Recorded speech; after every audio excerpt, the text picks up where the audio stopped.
Assalamualaikum warahmatullahi wabarakatuh. Selamat datang di channel Kang Slamet. Kali ini Kang Slamet akan menceritakan sebuah kisah yang berjudul Jaya Wirya. Cerita ini ditulis oleh Untung Prastio, dan sebelum kita masuk ke ceritanya, buat kalian yang belum subscribe channel ini, tekan tombol subscribe-nya terlebih dahulu dan tekan tombol notifikasinya agar kalian tidak ketinggalan cerita seram lainnya dari Kang Slamet. Dan gak usah berlama-lama lagi, langsung saja kita masuk ke ceritanya. Jaya Wirya. Si pengumura kewa tanpa yakin kami tetap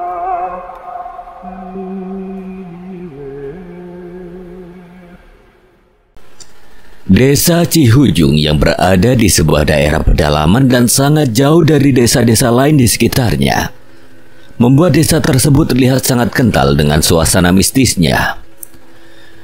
Di desa yang masih menjunjung tinggi budaya masyarakat setempat itu juga masih dilakukan ritual-ritual khusus di sejumlah tempat. Di sebuah gapura besar yang menjadi pintu masuk menuju desa Cihujung, terdapat dua patung kayu yang konon katanya adalah gambaran dari dua perwujudan entitas gaib yang menjaga desa tersebut.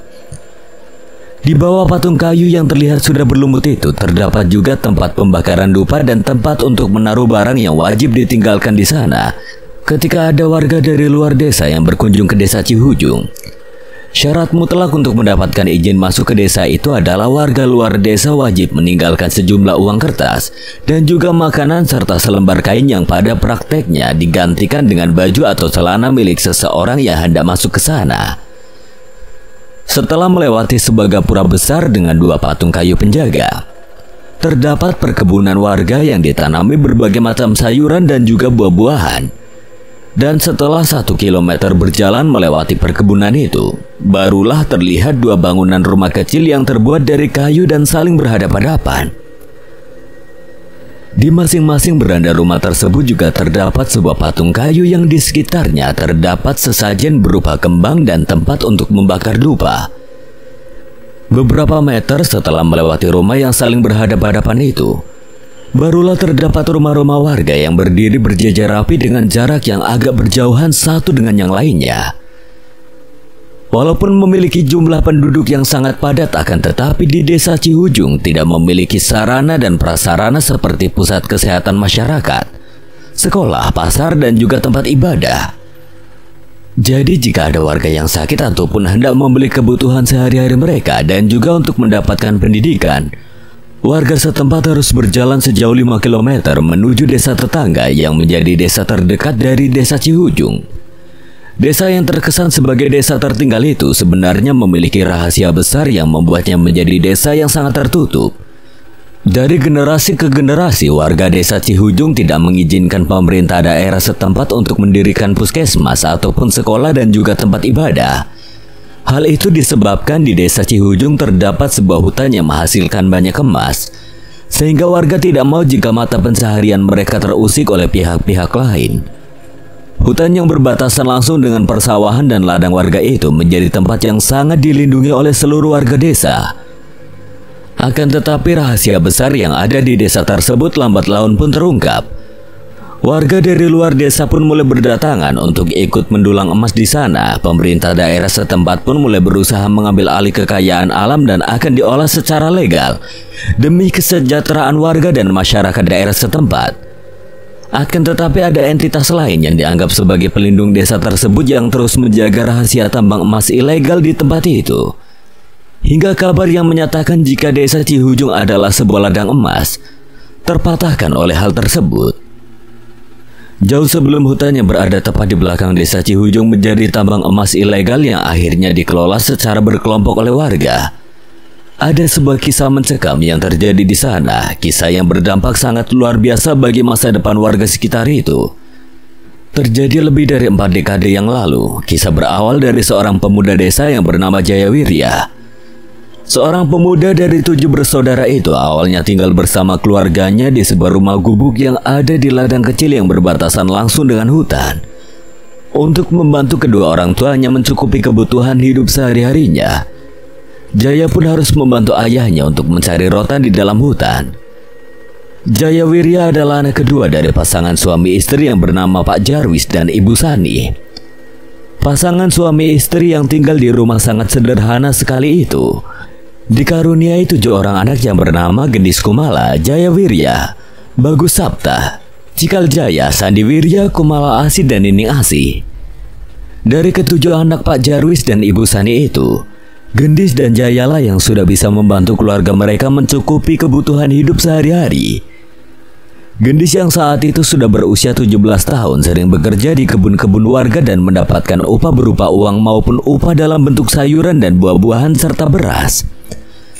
Sementara itu, Jaya lebih memilih ikut masuk ke dalam hutan bersama ayahnya untuk mencari rotan dan batu akik yang ada di sungai kecil yang ada di tengah hutan tersebut. Sementara itu, anak ketiganya yang bernama Bagus Sapta selalu menemani ibunya dan membantu pekerjaan rumah serta menjaga keempat adiknya yang lain. Walaupun hidup seadanya, tapi keluarga Pak Jarwis tidak pernah mengeluh. Bahkan anak-anak Pak Jarwis memiliki cita-cita tinggi yang membuat mereka selalu bersemangat di setiap harinya. Kehidupan keluarga Pak Jarwis pun mulai berubah ketika Jaya mendapatkan sesuatu yang berharga dari dalam hutan tersebut. Hari itu Pak Jarwis yang sedang mengalami demam tinggi tidak dapat menjalankan aktivitasnya seperti biasa. Hingga akhirnya Jaya memutuskan untuk pergi ke dalam hutan seorang diri untuk mengambil rotan yang kemarin sudah dibersihkan oleh Pak Jarwis. Sebenarnya Pak Jarwis tidak mengizinkan Jaya untuk pergi, tapi karena mereka sedang membutuhkan uang untuk membeli obat, mau tidak mau Jaya pun akhirnya pergi untuk mengambil batang rotan di dalam hutan. Karena merasa khawatir jika Jaya tidak mampu membawa sendiri batang rotan yang kemarin sudah dibersihkannya itu, Pak Jarwis pun meminta Jaya untuk mengajak adiknya yang bernama Bagus. Dengan senang hati Bagus pun menerima ajakan dari kakaknya. Karena sangat jarang sekali Bagus bisa bermain sepuasnya di alam terbuka. Dengan membawa bekal air minum dan juga 2 bungkus nasi jagung serta sambal dan ikan asin, Jaya bersama Bagus pun mulai meninggalkan rumah mereka. Jaya yang selalu bersemangat pun terlihat berjalan di belakang adiknya sambil sesekali memberitahu Jaya arah mana yang harus mereka lalui. Sesampainya di tempat rotan yang sudah terjejer dengan sangat rapi itu, Jaya pun menanyakan pada Bagus tentang berapa batang rotan yang mampu dibawanya. Dan setelah berdiskusi, Jaya pun langsung membagi rotan tersebut menjadi 2 bagian lalu mengikatnya. Setelah menyelesaikan pekerjaannya, Jaya pun mengajak Bagus untuk beristirahat di sungai kecil yang berada tidak jauh dari tempatnya mengikat rotan tadi. Selain beristirahat sambil menyantap makan siangnya, Jaya biasanya akan mencari bebatuan unik yang memiliki harga jual. Tidak jarang Jaya menemukan bongkahan batu dengan warna khas yang laku terjual di pasar yang ada di desa tetangganya. Setelah menyantap makan siangnya, Jaya dan Bagus yang saat itu berada di bawah sebuah pohon rindang yang berjarak sekitar 3 meter dari sungai kecil itu, dikejutkan dengan kilauan cahaya yang berasal dari sebuah batu besar yang ada di pinggir sungai tersebut. Mengetahui jika itu bukanlah sebuah hal biasa, Jaya pun segera mengajak Bagus pergi dari tempat mereka berada. Dengan detak jantung yang mulai berdegup kencang, Jaya pun mengajak Bagus berlari agar mereka dapat secepat mungkin menghindari malapetaka yang sedang mengincarnya. Dengan adanya kejadian janggal itu, Jaya dan Bagus pun akhirnya urung untuk mencari batu sambil bermain di sungai dangkal yang airnya sangatlah jernih itu. Dengan nafas tersengal-sengal, keduanya pun kembali lagi ke tempat di mana rotan yang mereka ikat tadi berada. Tapi anehnya, cuaca yang cerah pun seketika berubah menjadi gelap karena tertutup oleh mendung hitam. Dan tidak lama kemudian, hujan deras pun turun mengguyur hutan sekitar. Dengan pengalaman dan naluri yang dimilikinya, Jaya pun langsung mengajak Bagus untuk mencari tempat berlindung dari derasnya hujan yang disertai hembusan angin yang sangat kencang kala itu. Dengan langkah yang terasa sangat berat, Jaya pun terus menuntun adiknya untuk sampai di sebuah tebing yang dulu pernah dijadikan tempatnya berteduh bersama Pak Jarwis. Setelah berada di tempat yang aman, Jaya dan Bagus pun duduk berdekatan.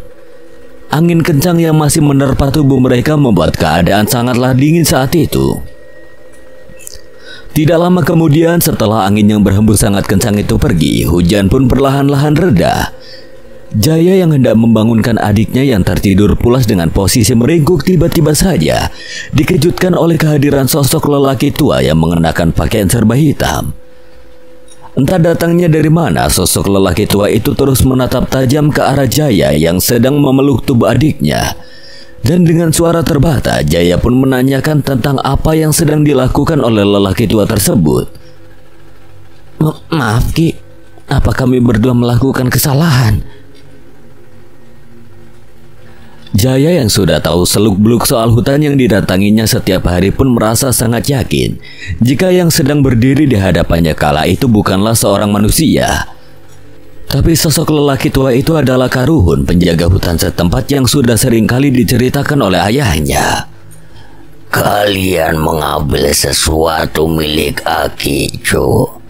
Maaf Ki, saya tidak mengambil apapun dari sini selain pohon rotan yang biasa ditebang oleh ayah saya. Bukan kamu, Cu, tapi adikmu. Nanti kau tanyakan apa yang sudah diambilnya dari batu yang ada di tepi sungai tadi. Baru saja Jaya memalingkan pandangannya ke arah sang adik, tiba-tiba saja sosok lelaki tua yang mengenakan pakaian serba hitam dengan ikat kepala itu pun menghilang dari pandangan matanya. Mengetahui jika sosok lelaki tua misterius itu telah pergi, Jaya pun langsung membangunkan Bagus untuk mengajaknya pulang. Tapi sebelum mereka berdua pergi, Jaya pun menanyakan perihal barang yang telah diambil Bagus ketika mereka berdua berada di pinggir sungai itu. Iya Kang, saya menemukan batu ini. Emas. Ini emas, Gus. Ini bukan batu. Jaya merasa sangat senang sekali setelah tahu jika barang yang diambil oleh Bagus itu bukanlah batu. Walaupun sudah sering mendengar pesan dari sang ayah jika dirinya harus segera menghindari dan pergi dari tempat yang tiba-tiba saja mengeluarkan cahaya berkilauan seperti apa yang terjadi ketika mereka berada di pinggir sungai tadi. Tapi Jaya seolah melupakan hal itu ketika di tangannya sudah terdapat emas sebesar jari kelingkingnya. Kita tidak perlu lagi membawa rotan-rotan ini pulang, Gus. Dengan menjual benda ini saja kita sudah bisa membeli apa yang kita mau. Bagus yang tidak tahu menahu tentang benda yang ditemukannya itu hanya menganggukkan kepalanya dan merasa ikut senang melihat kakaknya yang terus saja memandangi emas murni di tangannya itu. Dan setelah puas memandanginya, Jaya pun langsung mengajak Bagus untuk kembali pulang tanpa membawa batang rotan yang sudah diikatnya tadi. Akan tetapi baru saja beberapa langkah kedua kakak beradik itu berjalan, tiba-tiba saja muncul kabut pekat yang dengan cepat menutupi pandangan mata keduanya. Dan yang membuat Jaya sangat terkejut adalah sosok lelaki tua yang tadi menemuinya itu kembali muncul dari balik kabut yang seolah menghadang langkah mereka. Dengan wajah yang dihiasi senyum, sosok lelaki tua itu pun menanyakan sesuatu pada Jaya. Apa kau menginginkan emas itu, Cu? Kalau Aki mengizinkan, saya menginginkan sekali emas ini, Ki. Iya, Cu, emas itu akan Aki berikan padamu, tapi ada syaratnya. Syaratnya apa, Kek? Maaf, Ki, ini adik saya. Tidak apa, Cu, kalian berdua ini sudah Aki anggap sebagai cucu Aki sendiri. Maaf Ki, kalau boleh tahu syarat untuk mendapatkan barang ini apa ya? Tukar saja emas itu dengan anak ayam yang ada di rumahmu, Cu. Yang benar, Ki. Iya, Cu, kalian bisa membawa emas itu pulang dengan syarat Aki akan mengambil satu anak ayam yang ada di rumah kalian. Bagaimana, Cu? Iya, Ki, boleh. Kalau hanya anak ayam, besok biar saya bawakan. Baiklah, Cu, kau boleh membawa emas itu pulang. Dan untuk anak ayam biar Aki sendiri yang mengambilnya. Sosok lelaki tua tersebut langsung membalikan tubuhnya dan berjalan masuk ke dalam kabut yang perlahan menghilang dari pandangan mata Jaya dan Bagus. Karena merasa sangat senang telah mendapatkan emas murni itu, Jaya pun kembali mengajak Bagus berjalan pulang dan tanpa disadari oleh mereka berdua, itu adalah sebuah jebakan semata dari sosok penghuni hutan tempat mereka menemukan barang berharga itu. Sesampainya di rumah mereka, Jaya dan Bagus pun terkejut mendengar suara ibu dan ayahnya serta kakak perempuannya menangis sedih. Dan setelah masuk ke dalam rumahnya, Jaya dan Bagus pun dikejutkan oleh kematian adik bungsu mereka yang masih berusia 1 tahun kala itu. Tanpa diketahui dan disadari oleh Jaya serta Bagus jika yang dimaksud anak ayam oleh sosok lelaki tua di hutan itu ternyata adalah adiknya yang masih bayi. Beberapa hari kemudian, Jaya pun memberikan emas murni sebesar jari kelingkingnya itu kepada Gendis. Jaya meminta pada Gendis untuk menjualnya di pasar dan membelikan ayahnya obat serta adik-adiknya pakaian baru. Gendis yang sangat terkejut melihat emas yang diberikan oleh Jaya itu pun langsung mengajaknya keluar dan menanyakan dari mana benda berharga itu didapatkannya. Yang menemukan emas itu si Bagus, Mbak, waktu dia ikut aku masuk ke dalam hutan. Baiklah kalau begitu, mumpung masih pagi biar Mbak Gendis bawa ke pasar untuk menjualnya ya. Dan Mbak akan belikan obat untuk Bapak serta pakaian dan kebutuhan kita sehari-hari ya. Gendis mengusap kepala adiknya setelah hampir seharian menempuh perjalanan jauh. Gendis yang ditemani sahabatnya yang bernama Sekar pun pulang dengan membawa banyak barang-barang yang dibelinya di pasar setelah dia menjual emas yang diberikan oleh Jaya. Selain itu, Gendis pun memberikan seluruh hasil uang penjualannya pada Jaya dan mengembalikan sebagian emas yang tersisa. Loh, kok tidak dijual semuanya, Kak? Di pasar itu hanya ada 2 toko perhiasan dan hanya 1 toko yang sanggup membeli separuh emas itu. Jadi yang separuhnya ya Mbak balikan kepada kamu. Simpan uang itu baik-baik, jangan kamu bawa pergi uang itu ke hutan. Untuk apa aku bawa uang ke dalam hutan?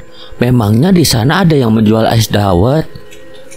Sebaiknya uang dan sisa emas ini Mbak Gendis yang simpan. Gunakan uang itu untuk kebutuhan kita, Mbak. Sepertinya Bapak akan membutuhkan waktu yang lama untuk beristirahat di rumah. 1 minggu setelah meninggalnya adik perempuan yang masih berusia 1 tahun itu, Jaya dan Bagus pun kembali masuk ke dalam hutan. Karena mereka berdua merasa bosan berada di rumah, akhirnya kedua kakak beradik itu memutuskan untuk masuk ke dalam hutan untuk mencari batu akik di sungai kecil yang ada di tengah hutan tersebut. Kepergian Jaya dan Bagus pun sebenarnya memiliki harapan lain, yaitu mereka berharap bisa menemukan kembali emas batangan seperti beberapa waktu yang lalu. Sesampainya di tengah hutan itu, Jaya dan Bagus pun langsung menuju ke tempat di mana Bagus menemukan emas batangan itu. Mereka berdua pun dengan seksama terus mencari keberadaan emas-emas lainnya yang sepertinya masih tersimpan di sana. Akan tetapi setelah seharian berada di tengah hutan tersebut, akhirnya Jaya dan Bagus pun memutuskan untuk pulang karena mereka tidak juga menemukan apa yang mereka cari. 1 bulan berlalu dari kejadian itu, akhirnya Pak Jarwis dan Bu Sani pun mengetahui tentang emas yang ditemukan oleh Jaya dan juga Bagus. Amarah Pak Jarwis pun tidak dapat lagi terbendung setelah Gendis menceritakan semua tentang asal-muasal barang-barang yang hampir setiap pekan dibelinya di pasar itu. Pak Jarwis yang mengetahui tentang sosok Karuhun penjaga hutan itu pun merasa sangat kesal kepada Jaya dan juga Bagus. Pasalnya mereka berdua dianggap telah menukarkan anak bungsunya yang bernama Nining Asi dengan emas yang diberikan oleh sosok Karuhun penjaga hutan tersebut. Akan tetapi, Jaya yang sama sekali tidak mempercayai apa yang dikatakan oleh ayahnya itu pun membantah dengan keras semua itu. Selain tidak mempercayai apa yang dikatakan oleh ayahnya, Jaya pun merasa sangat kesal dengan amarah yang meledak-ledak dari ayahnya itu. Hingga akhirnya Jaya memutuskan untuk pergi ke dalam hutan guna menenangkan diri di sana. Rasa kecewa karena jerih payahnya dianggap salah dan juga tidak dihargai. Jaya pun terus melangkah masuk ke dalam hutan tanpa membawa perbekalan apapun. Jaya yang merasa sudah membantu ayahnya serta keluarganya itu terus menangis hingga akhirnya dia sampai di sungai kecil, tempat biasa dia bermain dan beristirahat bersama Bagus. Semilir angin yang berhembus serta suara kicauan burung dan suara-suara hewan lainnya pun akhirnya dapat membuat Jaya kembali tenang. Karena merasa sangat lelah, Jaya pun tertidur di bawah pohon rindang yang ada di pinggir sungai tersebut. Entah sudah berapa lama Jaya tertidur di bawah pohon rindang tersebut, tiba-tiba saja Jaya terbangun setelah mendengar suara dari sosok lelaki tua yang beberapa waktu lalu ditemuinya di tengah hutan itu. Di hutan ini selain masih banyak tanaman dan juga bebatuan yang bisa dijadikan sumber penghidupan. Ada sebuah tempat di dalam tanah yang menyimpan bongkahan emas, Cu. Maksud Aki, apakah di hutan ini masih terdapat banyak emas? Benar sekali, Cu. Tapi tidak mudah untuk mengambil emas-emas itu, harus ada yang ditukarkan. Maaf Ki, saya sudah tidak berminat lagi untuk mendapatkan emas itu. Karena baru saja ayah saya memarahi saya karena menjual emas yang ditemukan oleh adik saya beberapa waktu yang lalu. Apakah kau tidak ingin hidup berkecukupan, Cu? Apakah kau tidak ingin membahagiakan keluargamu? Sebenarnya kami sekeluarga sudah lelah hidup susah, Ki. Makan nasi jagung dengan lauk sambal dan lalap daun. Tidur berdesak-desakan di rumah yang sangat kecil. Tapi apa, Cu? ayah saya tadi mengatakan jika emas yang saya dapatkan adalah hasil dari pertukaran dengan nyawa adik saya. Apakah itu benar, Ki?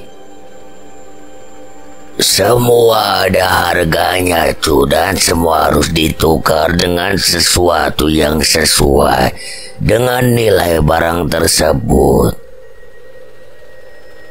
Jika kau mau menukar ayam jantan dewasa yang kau miliki, aku akan menunjukkanmu tempat di mana bongkahan emas itu berada. Jika saja pertukaran itu bisa dilakukan dengan cara lain, tentunya saya mau, Ki. Bisa, Cu. Apakah kau mau menukar jiwamu sendiri? Kau akan memiliki usia yang panjang serta memiliki harta yang melimpah. Dan kau akan disegani banyak orang, Cu. Tanpa menukarkan nyawa keluargaku, Ki. Benar, Cu. Keluargamu akan ikut menikmati apa yang kau dapat, tapi aku minta setiap 1 tahun sekali kau wajib memberikanku kepala kerbau serta darahnya. Baik, Ki. Maaf, nama Ki siapa ya? Namaku adalah Cakrabawana.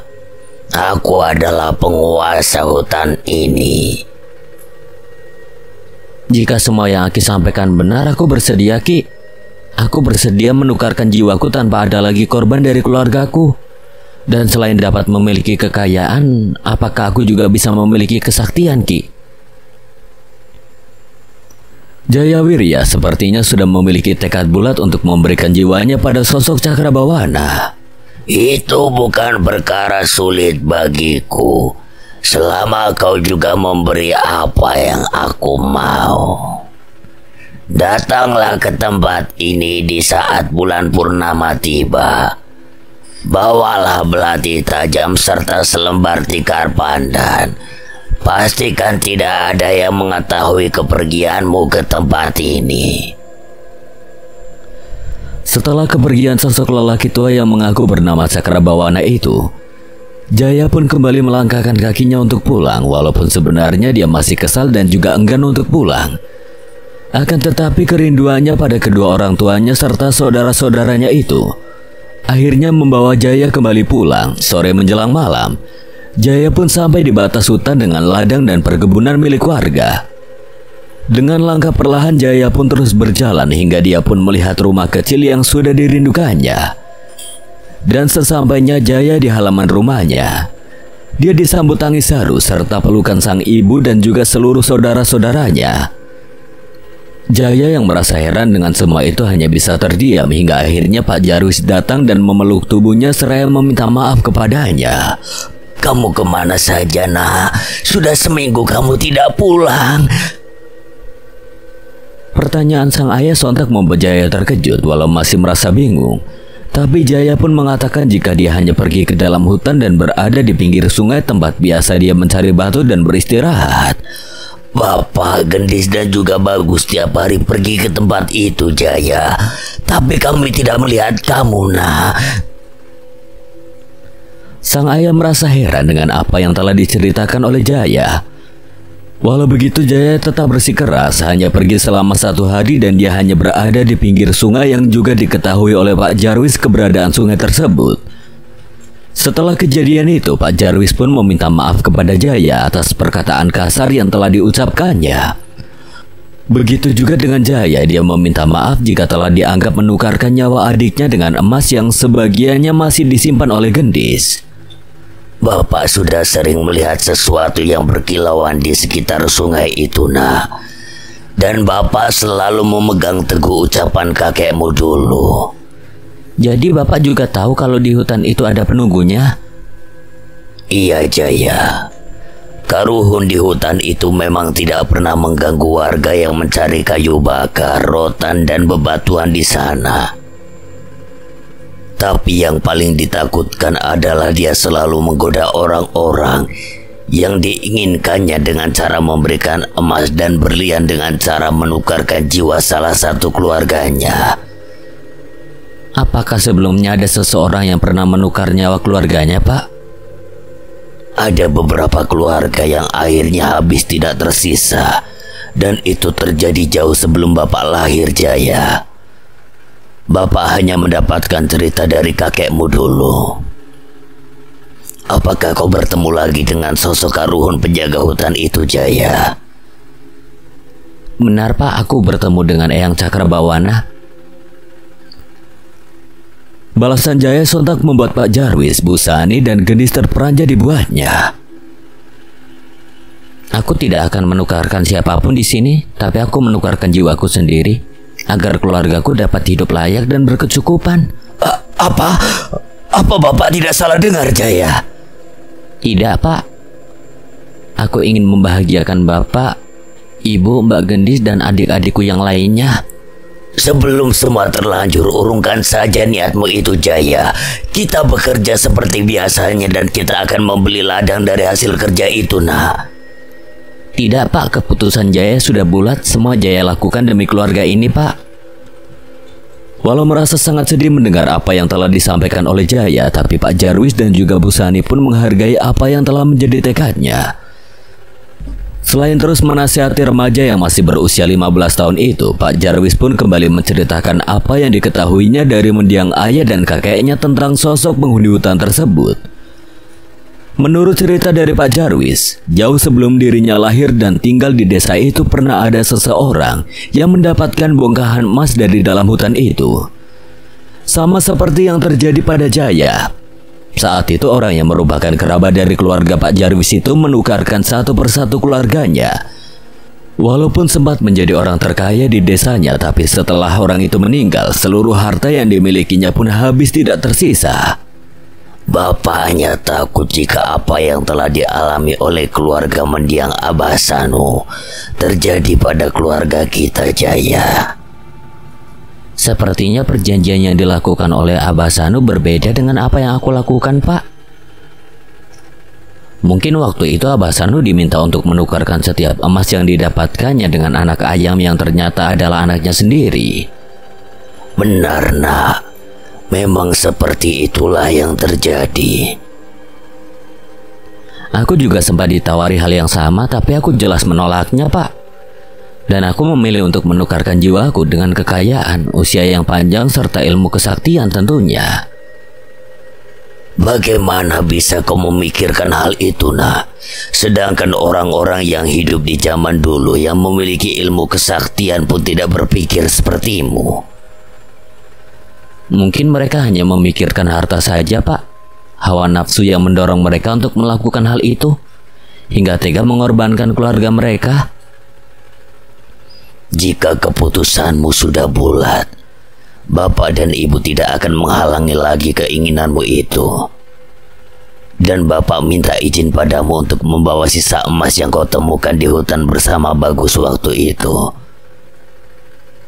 Sebenarnya apa yang dikatakan Jaya tidak ada benarnya. Seseorang yang tega mengorbankan keluarganya demi harta lebih didorong oleh hawa nafsu untuk memiliki emas yang sudah ada di hadapannya.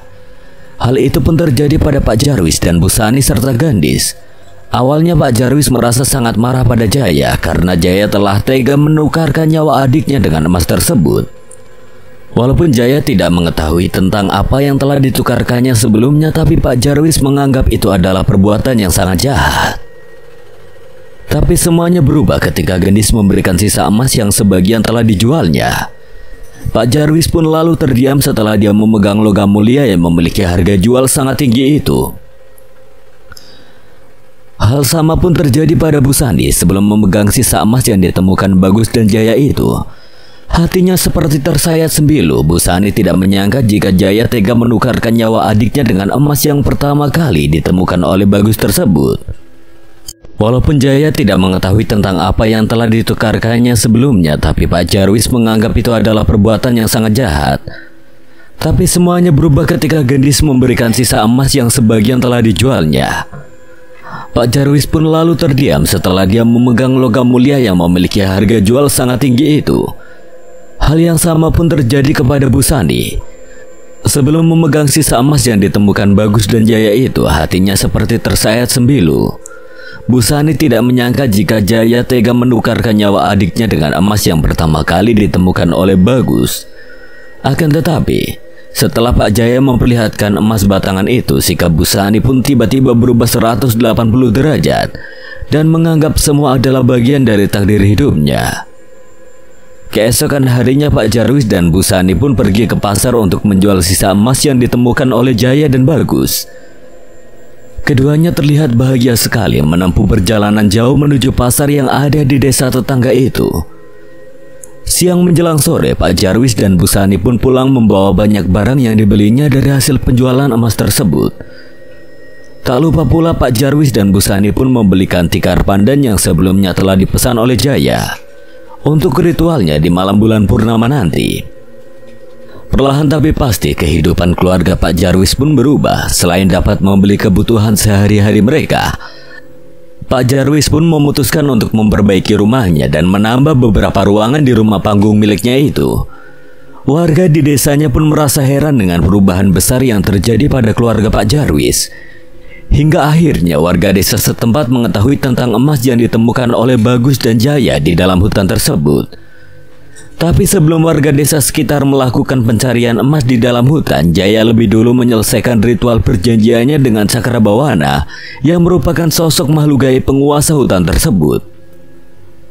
Malam yang ditunggu-tunggu Jaya pun tiba. Saat itu Jaya yang diantar Pak Jarwis untuk masuk ke dalam hutan pun memulai ritualnya di sebuah batu besar yang ada di tepi sungai kecil itu. Tikar pandan yang dibawanya sudah digelar tepat di atas batu tersebut dan Jaya pun langsung duduk bersila di atas batu yang menjadi tempat pertemuannya dengan sosok Cakrabawana beberapa waktu lalu. Tidak beberapa lama setelah Jaya duduk bersila di atas batu besar yang diberi tikar pandan itu, tiba-tiba saja angin berhembus dengan sangat kencang. Di dalam hutan yang lebat yang diterangi sinar bulan purnama itu, kabut putih pun muncul setelah hembusan angin kencang itu pergi. Dan dari balik kabut muncullah sepasang mata merah menyala yang perlahan mendekat ke arah di mana Jaya berada. Tak lama setelah itu, sosok makhluk menyeramkan pun terlihat jelas oleh kedua mata Jaya. Sesosok makhluk hitam dengan barisan gigi tajam dan dua taring panjang di tepian bibirnya itu menyeringai dan menatap tajam ke arah Jaya. Berikan darahmu kepadaku. Jaya yang merasa sangat ketakutan pun hanya bisa diam terpaku menatap sosok makhluk menyeramkan yang baru pertama kali dilihatnya itu. Saya telah bagian lengan kiri pergelangan tanganmu. Karena merasa semakin ketakutan, Jaya pun langsung mengambil pisau tajam yang sudah dipersiapkan sebelumnya. Dan dengan tangan gemetar, Jaya pun mulai menyayat pergelangan tangan kirinya tepat di bagian urat nadinya. Darah segar pun mulai membasahi lengan kirinya hingga lambat laun pandangan mata Jaya pun menjadi buram dan tubuhnya terasa sangat dingin sekali. Selain itu, tubuh Jaya pun mulai melemah hingga akhirnya dia kehilangan kesadarannya. Selamat datang di alamku, Cu.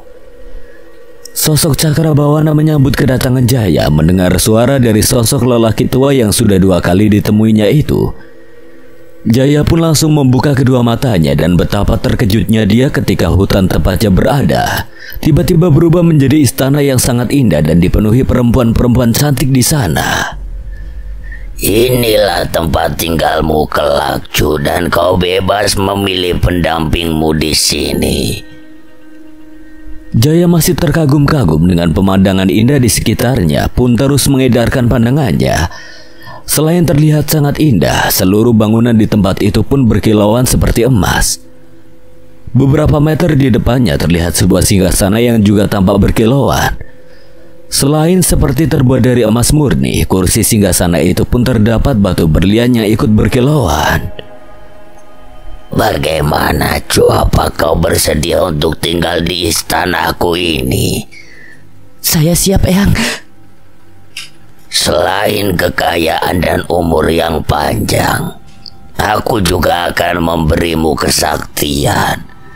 Dan selama kau membawa batu gali emas ini, kau tidak akan terkalahkan, Cu. Dengan gali emas ini kau dapat melihat sosok-sosok makhluk gaib yang ada di sekitarmu. Dan kau dapat masuk ke alam gaib sesuka hatimu. Selain itu kau juga dapat melukainya, bahkan memusnahkannya dengan mantra-mantra yang nanti akan aku ajarkan. Baik, Eyang, terima kasih. Jayawirya menundukkan kepalanya dan menerima batu gali emas yang kini menjadi jimat dengan kekuatan yang besar.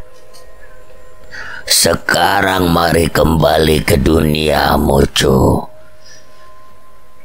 Cakrabawana berjalan menuju ke sebuah pintu besar dari istana tersebut. Tidak lama kemudian Jaya pun terbangun dengan kepala yang terasa sangat sakit. Tapi ada sesuatu yang membuatnya sangat heran kala itu. Darah yang tadi dilihatnya membasahi lengan kirinya tidak lagi terlihat. Dan luka sayatan yang dalam di bagian nadinya pun ikut menghilang seolah tidak pernah terjadi luka di tempat itu. Setelah kondisinya membaik, Jaya pun langsung menghampiri sosok lelaki tua yang tadi setelah menunjukkan istana megah kepadanya. Dan di tempat sosok Cakrabawana berdiri itulah Jaya diminta menggali untuk mendapatkan emas yang telah dijanjikan. Setelah mendapatkan emas yang ada dalam tanah ini, kuburkan kepala seekor kambing hitam lalu tutuplah dengan rapat, Cu. Kapan saya bisa menggalinya, Eyang? Kapan saja, Cu, tapi ingat, sediakan kepala kambing hitam dan taruh di atas tikar pandan dalam lubang tersebut. Setelah ritual tersebut selesai dan sosok Cakrabawana menghilang dari hadapannya, Jaya pun mulai melangkahkan kaki untuk kembali pulang. Dan setelah berjalan menyusuri hutan, Jaya pun bertemu dengan Pak Jarwis yang dengan setia menunggunya di batas hutan tersebut. Dan sesampainya Jaya serta Pak Jarwis di rumahnya, Jaya pun menceritakan apa yang telah dialaminya di alam gaib, tempat di mana sosok Cakrabawana berada kepada Pak Jarwis, Busani dan juga Gendis. Pada satu pagi ketika matahari baru saja keluar dan mulai menyinari bumi, Jaya dan Pak Jarwis serta dibantu juga oleh Bagus mulai memasuki jatah tempat biasa mereka mencari rotan serta batu akik di sungai kecil yang berada di tengah hutan tersebut. Dengan penuh semangat, Pak Jarwis pun menuntun seekor kambing jantan berwarna hitam yang beberapa hari lalu dibelinya di pasar yang berada sangat jauh dari rumah tempat tinggalnya. Bagus yang terlihat sangat senang pun sesekali berlari kecil sambil bercanda bersama Jaya. Sesampainya mereka di tempat yang dituju, Jaya pun langsung menggali tanah di tempat yang telah ditunjukkan oleh Cakrabawana beberapa hari yang lalu. Dengan penuh semangat dan tidak kenal lelah, Jaya pun terus mengayunkan cangkulnya menghujam ke tanah yang tidak terlalu keras itu. Biar Bapak yang melanjutkannya, Jaya. Tidak, Pak, biar Jaya saja yang menggalinya.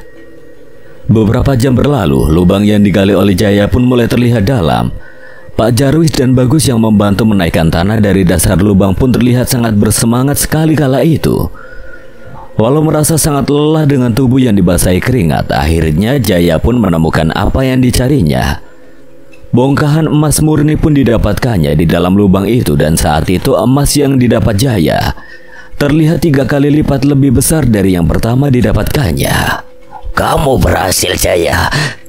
Pak Jarwis merasa senang sekali setelah melihat emas murni yang lebarnya hampir separuh telapak tangannya.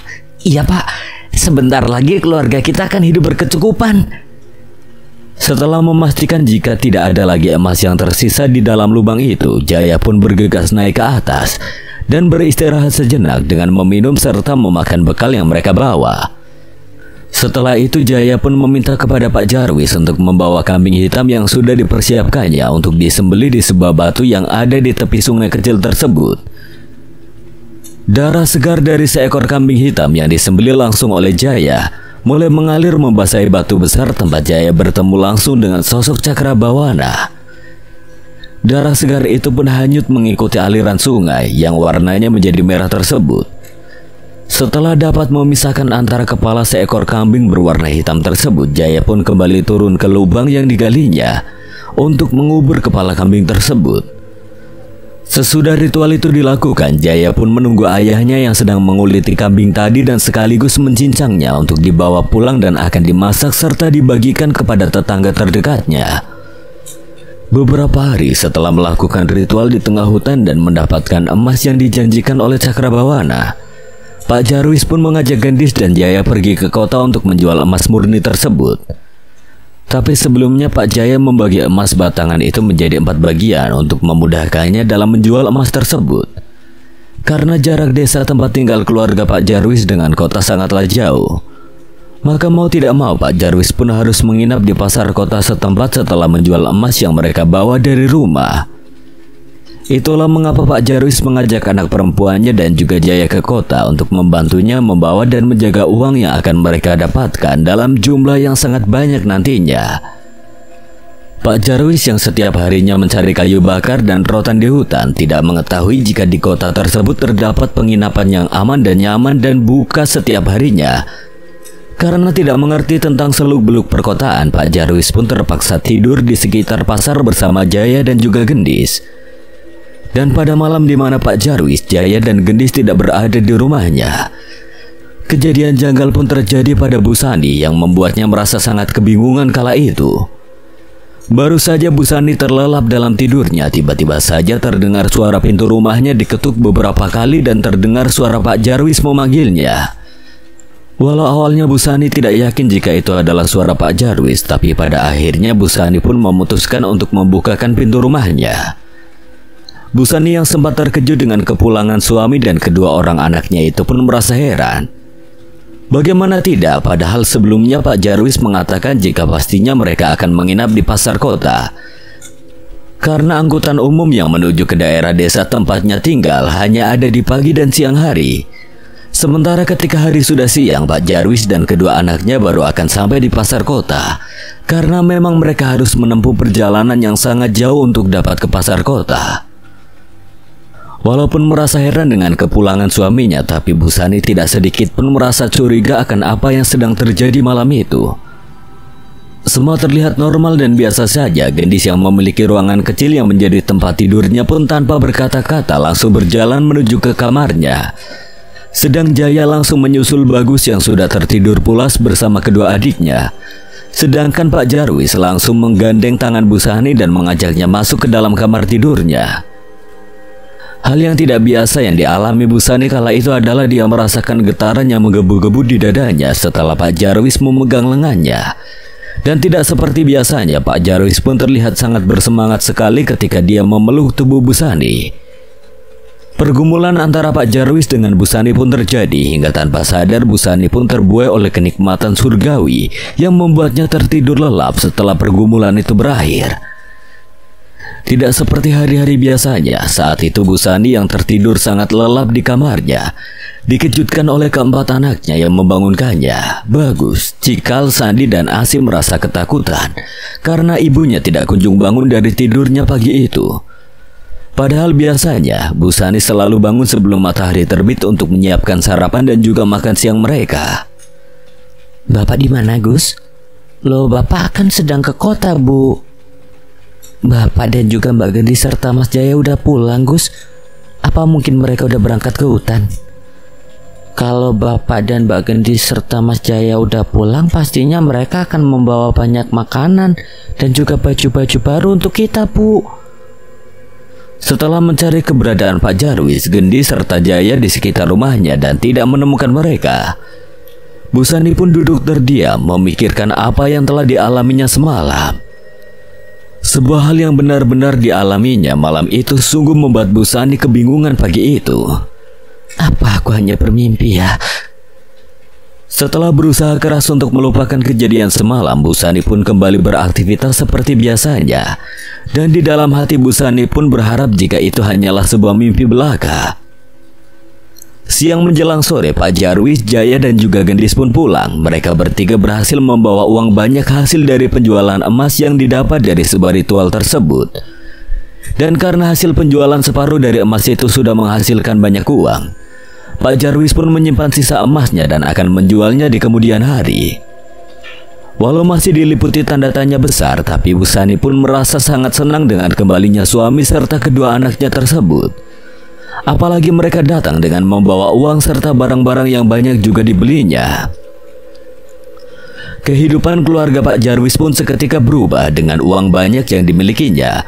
Pak Jarwis pun memutuskan untuk membeli ladang dan persawahan untuk mereka gunakan bercocok tanam nantinya. Setelah mendapatkan ladang yang cukup luas serta persawahan juga, Pak Jarwis pun memutuskan untuk membeli rumah atau tanah pekarangan yang berada di tengah desa. Karena Pak Jarwis pun ingin hidup dalam lingkungan masyarakat dan beraktivitas layaknya warga desa pada umumnya. Karena uang yang didapatkannya dari hasil penjualan emas pertama itu sudah hampir habis, Pak Jarwis pun kembali mengajak Jaya dan Gendis untuk ke kota sama seperti beberapa waktu lalu.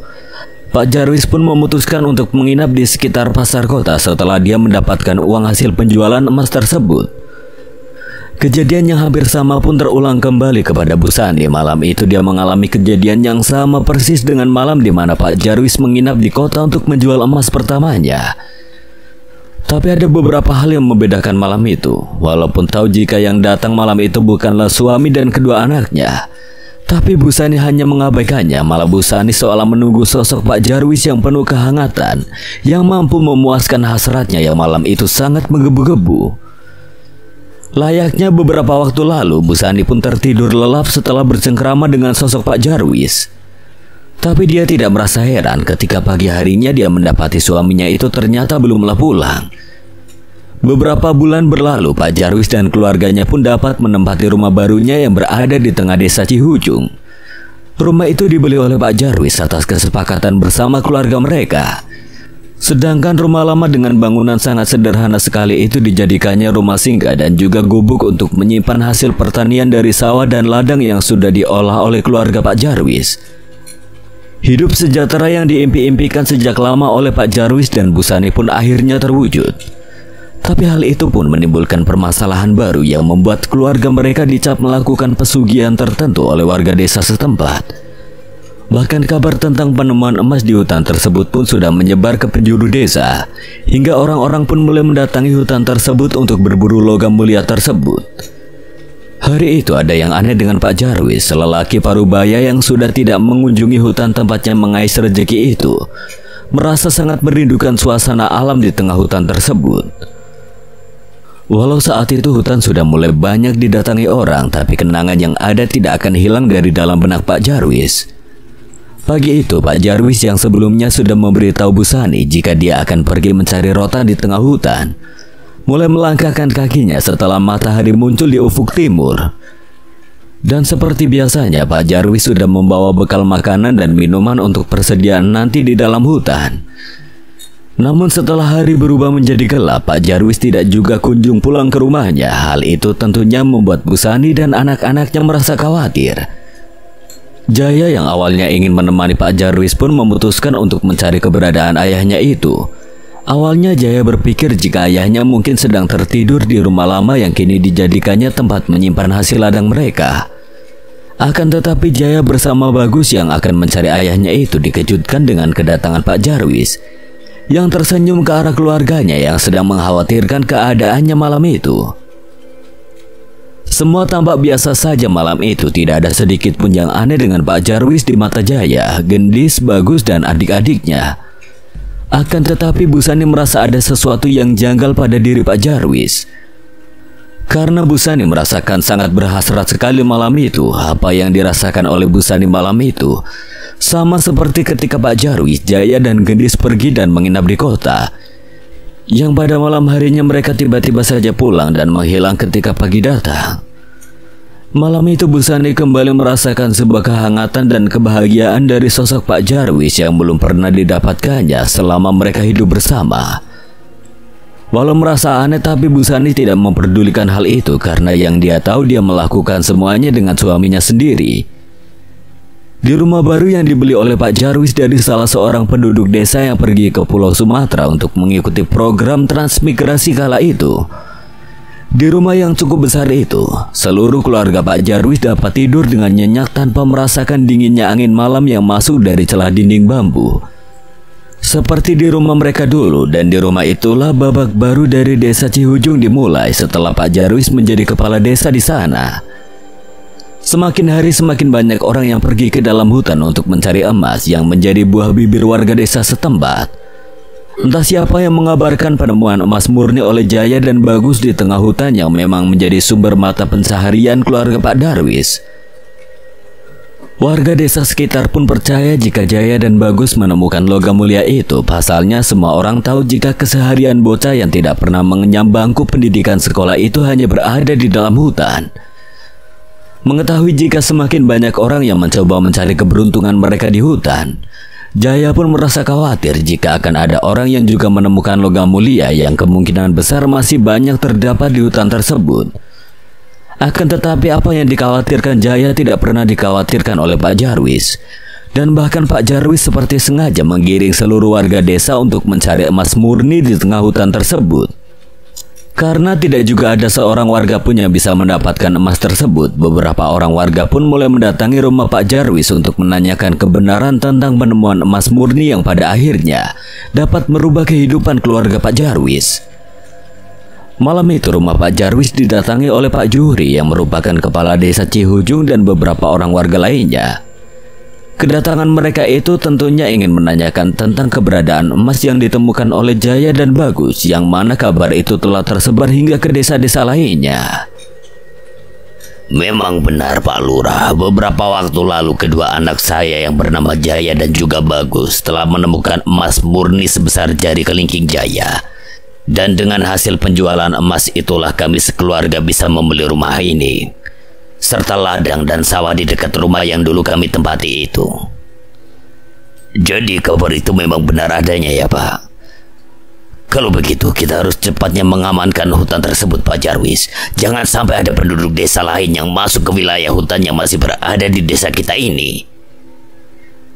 Tidak perlu Pak Marlan, kita tidak perlu repot-repot menjaga hutan itu.